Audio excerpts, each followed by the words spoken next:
Okay.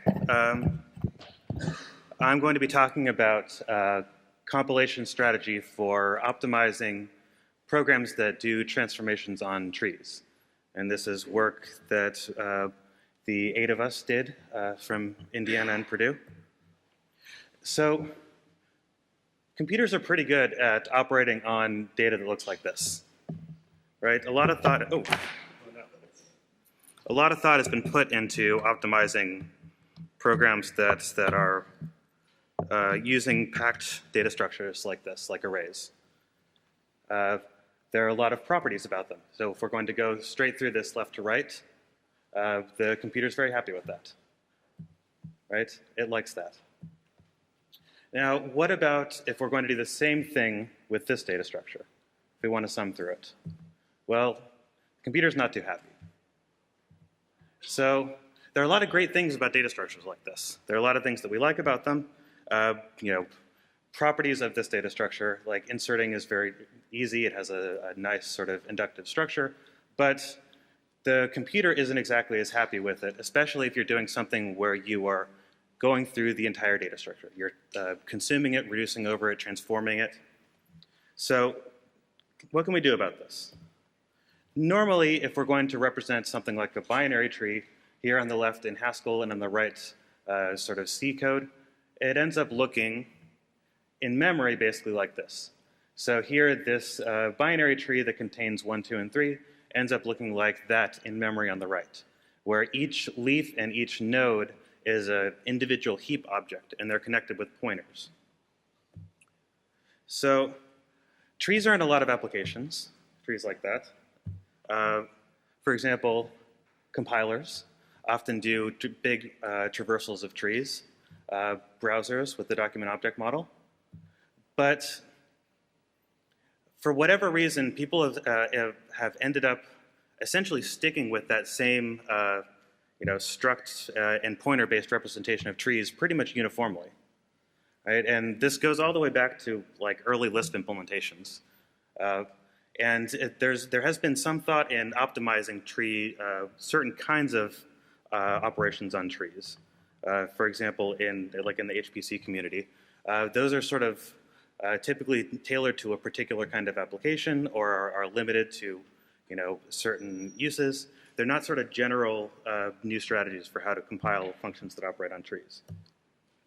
So what we were interested in is how do we write high-level tree transformations in a high-level functional language, but use a more efficient low-level representation in certain cases that matches sort of the things that the computer is better at doing. So this is going to be my running example here, where we walk all the way through a binary tree and we increment each of the leaves by 1. This is sort of using Haskell notation, but you can probably guess, if you can't read Haskell, what it does. We define the tree using an algebraic data type here. We're saying a tree is either a leaf with an int or it's a node of 2 trees. And then we consume it by using a pattern match or a case statement here, where we provide what to do in the case of leaf and in the case of node. And this is the form of programs that we're going to be working on optimizing. So conceptually, you sort of think of that program usually looking like this when it's actually executed. Here it's more obvious that our trees are pointers, and each individual element of the tree is mallocked.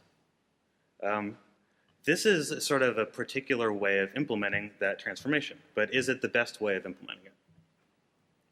So again, looking at the visual representation of our tree, what if we were able to collapse the tree so it used less than 96 bytes? So we can do that, for example, by representing the tree as a pre-order serialization. Here now it uses 29 bytes. And if you are going to walk through the array, the tags here are just 1 byte, and the numbers are represented unaligned. And the computer is actually essentially happy with this, because it looks like the array that we started out with. So as an example of what that program might look like after we've transformed it to what we call cursor passing style, we start out with input and output cursors. So these are pointers to the beginning of the subtree in an array of our pre-order serialized tree, and then a pointer to the output array that we've allocated that we're going to be writing into. And I have a visual representation of the two on the right. So the tags represent if the thing that you're pointing to currently is a leaf or a node, similarly to what a tag would mean in the struct-based representation. So we read a tag from the input, which here is, we start off with the input pointing to L. We read the L and we say, okay, now we're in a leaf. And reading the tag returns a new input cursor, which has been incremented by 1, as well as the tag. And if we say, well, if the tag is equal to leaf, as we know it is, then we want to write leaf to our output, which we did on the bottom there, getting a new output cursor. We read the tag, or read the int from the input, so this binds n to 1. Then we write that 1 plus 1 out, so we write the 2 to the output. And then we return the input and output cursors. So this is the general strategy that we want to use to optimize these tree traversal programs, to transform them so that they're actually explicitly passing around pointers into serialized trees. So that's the basic idea, but how fast is it? So add one here we implemented in a variety of different languages. This is the baseline C pointer version. Here the axis here is seconds, so lower means better. Some other language implementations performed slightly better here, and some slightly worse. But for the most part, they're all around the same, because they're all essentially doing the same thing. The packed version is way out below here, so it's performing significantly better than the other implementations. So the takeaway here is that representation matters. So for this particular application of walking through a binary tree and incrementing leaves by 1, the pointer-based representation is not a good idea, and the packed array is a huge benefit for performance. So what we would like to do would be to specify our program, our recursive tree transforms, using convenient high-level features like algebraic data types and pattern matching, and automatically be able to produce cursor passing programs that use these arrays and pointers. And that's what we present in the paper. We give an algorithm for compiling tree transformations to operate on packed trees that is general enough to handle, multiple interlocking data structures, multiple mutually recursive functions. We implemented this in a compiler and we evaluated it. And then we also did an exploration on how to parallelize these subsequent transforms. So the compiler we named Gibbon because we wanted to think of something that climbed trees. And it has 5 major compiler passes. First, we infer what the traversal behavior of a function is. I'll go through all these separately with the add one example, but this is just an overview. By infer traversal effects, we are trying to figure out what is the general behavior of a function. How does it traverse the tree? Does it, for example, traverse the entire tree or a subset of it? We determine if we need to insert additional copying or synthesize additional traversals in order to get to the end of a particular data structure. We do what we call routing of end witnesses, or routing of ended value witnesses, which is transforming the program to make it more explicit where the ends of data structures are in addition to the beginning. Then we do the full conversion to cursor passing style using data flow analysis. And then we generate C code. So again, back to this example of add one. What we want to do is determine what does add one do to the tree. So here, this is probably not terribly visible, but there are subscripts to the type. This is a tree A from tree B to tree B function. Right? So it takes an array that's pointed to by A, it walks through the whole array, and it returns a new array B. Right? Now what about the identity function? The identity function takes in a tree here A, and it returns a tree A that are actually the same thing. Now, what about something like leftmost? I didn't write the code for it here, but leftmost is a function that returns the leftmost leaf in a tree. Now, what does it do? It actually walks like that and stops here at the 1. So it does not traverse the entire tree. And this is the kind of information we're trying to find with infer traversal effects. So what we're doing here is we're using program analysis to figure out the behavior of the function with respect to the tree. And we have a couple of reasons we want to do that. In the case of add 1, it's relatively straightforward what the traversal is. So we traverse the A, and we write the new type like that. There's more detail in the paper on how this works for more complicated things, but essentially the traversal inference will walk through this function and propagate information like we've reached the end of the X and we've reached the end of the Y for the node case.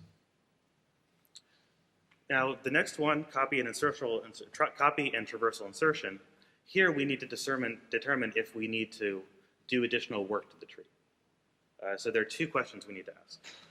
The first is, are we missing the witness of an end of the field? Meaning, have we pattern matched on something and not used one of the variables and not completely gotten to the end of it?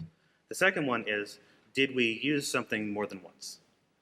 And in both of these cases, we have to do something. So in the first case, if we didn't reach the end of some tree, then we need to generate new code to reach the end of that tree. And in the second case, we need to generate a call to a copy function so that the value that's used twice will be copied. And both of these seem like really bad things, and there are some caveats, cases where we actually don't need to do this that I'll get to later. But the big idea here is when we do data flow analysis, we want to make sure that every value flows to exactly one field of a constructor. All right, so then on to the routing of end of value witnesses. We changed the type here a little bit, so we're going to be returning the end of A, and A is the location of the input tree. So these functions need to change. The way that we represent information about where the sort of sub-expressions are going to be located in the eventual transformation is through explicitly putting new let bindings into the program and changing the calling convention. So we have to produce this end of T, where T is the initial input. So how do we produce this end of T? Well, we know that the end of T is the end of N here, because we get to the end of the tree by getting to the end of the leaf in that case. And similarly in the bottom, we know that, well, to get to the end of our node, we need to get to the end of Y. Well, how do we know what the end of Y is? We have to use the information that we're going to be getting through the return values of our recursive calls. So once we've filled that information in, we see we get the end of X and the end of Y from recurring on X and Y respectively. And with this, we're done with the node case. But we still have to finish the leaf case. So how do we get to the end of N? We can't recur on N, but we actually have static type information that tells us it's an integer. So we can just increment the start of N by 8 to get to the end of N. And now we have all the information we need to start doing data flow analysis and converting this to cursor passing style. So to start doing cursor insertion, let's look at the 2 recursive calls. Now we know that the first recursive call flows to what I've labeled L here, the return node. And the second one flows to L plus the size of X prime. So we're going to change the type again here to have explicit cursor types. Has type says a pointer to something where we can read a tree from it, and needs is a pointer to something that expects a tree to be written to it here. Instead of pattern matching, we're now doing switch. So switch will read one tag from the input cursor here. And in the binding cases, we're binding here the cursor that points to directly after the tag that was just read. So step by step here, we're going to be replacing each of these let bindings with the threading through of cursors. And for the return values, we're going to be returning a pair of cursors. The leaf case is relatively straightforward. We write leaf to the output. We read an integer from the input. We write the new integer out. And in the case of the recursive calls, we just put in the calls to add 1 there. And this completes the cursor insertion transformation. And at this point, this code is essentially ready to go off to the code generator and be turned into C code. So there are some problems I mentioned earlier. This is a transformation that works really well if you're going to be given a large tree-like data structure and consume the entire thing, but that is not always the case. In cases where you don't traverse the entire thing, it will insert traversals to finish traversing the tree and then ignore that result. So there are cases where we're going to be doing a lot of unnecessary work. And a solution to this is to include size information in our output arrays so that we can jump over a subtree that we want to ignore, for example. Another difficult to deal with problem here is that there is no more sharing. And one of the things that functional programmers like about trees and tree-like data structures is that you can have sharing between different values. And a way to solve that here is to include limited indirection in arrays. So in certain cases have pointers off to other trees.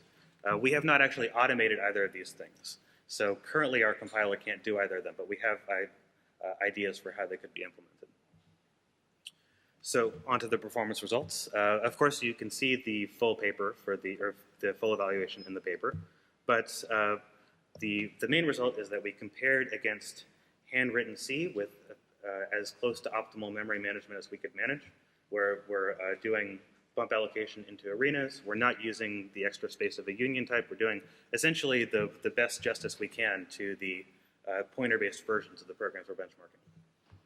And we did several different transformations on very large expanded racket ASTs.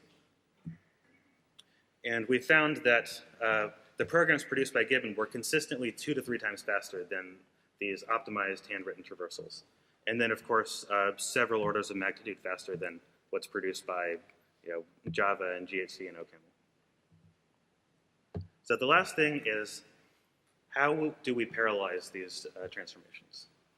So this shares a little bit of a problem of what I mentioned earlier with the unnecessary traversals, where here the beginning of y that I labeled L2, this is computed from the end of x. So we're expecting whatever handles x is going to produce the pointer to the end of x. And this is no good if we want to handle x and y in parallel. And of course, the solution here is, which is what we did, which is include size information for x, so that if we're going to do parallel handling of x and y, we can jump to y immediately. And then the last plot here is a parallel speedup, again, of add 1. There's a lot more detail in the paper, but it scales reasonably well, and we, in particular, did a comparison against GHC. And on cases of up to 16 threads, it was more than 200 times faster than the similar parallel program in GHC. So to conclude, Gibbon is a compiler that optimizes recursive tree walking programs. It will transform programs that operate on a pointer-based representation to one that operates on a packed serialization. And it achieves significant speed up over other high-level languages. Thank you.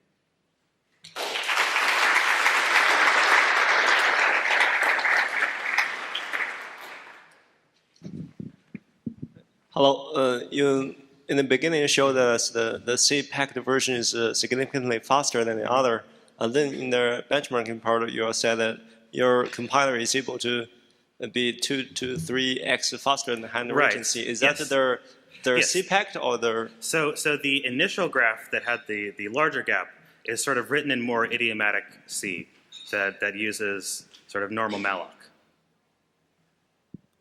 Whereas the the one that I mentioned here is very carefully optimized C code that has a manual memory allocation strategy that's tuned to the particular programs. Thanks.